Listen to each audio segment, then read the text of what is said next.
അധ്യയന വർഷം ആരംഭിക്കാനിരിക്കെ സ്കൂൾ വാഹനങ്ങളിലെ ജീവനക്കാരെ നിയമിക്കുന്നതിൽ കടുത്ത നിർദ്ദേശങ്ങളുമായി വിദ്യാഭ്യാസ വകുപ്പ്.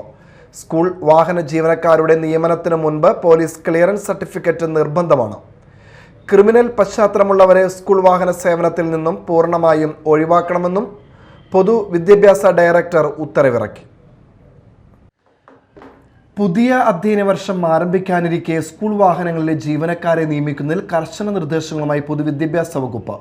ജീവനക്കാരെ നിയമിക്കുന്നതിന് മുൻപ് പോലീസ് ക്ലിയറൻസ് സർട്ടിഫിക്കറ്റ് നിർബന്ധമാക്കിയതായി പൊതുവിദ്യാഭ്യാസ ഡയറക്ടർ ഉത്തരവിറക്കി. ക്രിമിനൽ പശ്ചാത്തലമുള്ളവരെ സ്കൂൾ വാഹന സേവനത്തിൽ നിന്ന് പൂർണ്ണമായും ഒഴിവാക്കണമെന്നും ഉത്തരവിൽ വ്യക്തമാക്കുന്നു. മദ്യപിച്ച് വാഹനം ഓടിച്ചതുമായി ബന്ധപ്പെട്ട കേസുകളിലുള്ളവർക്കും മയക്കുമരുന്ന് കേസുകളിൽ ഉൾപ്പെട്ടവർക്കും ഗുരുതര ട്രാഫിക് നിയമലംഘന ചരിത്രമുള്ളവർക്കും ജോലി നൽകാൻ പാടില്ല. PCC ഇല്ലാത്ത ജീവനക്കാരെ നിയമിക്കുന്ന സ്കൂൾ അധികൃതർക്കെതിരെ ശക്തമായ നടപടി സ്വീകരിക്കുമെന്നും നിർദ്ദേശമുണ്ട്. ഡ്രൈവർമാർക്ക് കുറഞ്ഞത് 10 വർഷത്തെ പ്രവൃത്തി പരിചയം ഉറപ്പാക്കണമെന്നും ഉത്തരവിൽ പറയുന്നു. കൂടാതെ സ്കൂൾ കുട്ടികൾ സഞ്ചരിക്കുന്ന വാഹനങ്ങളുടെ ഫിറ്റ്നസ് 3 മാസത്തിലൊരിക്കൽ മോട്ടോർ വാഹന വകുപ്പ് പരിശോധിക്കണം.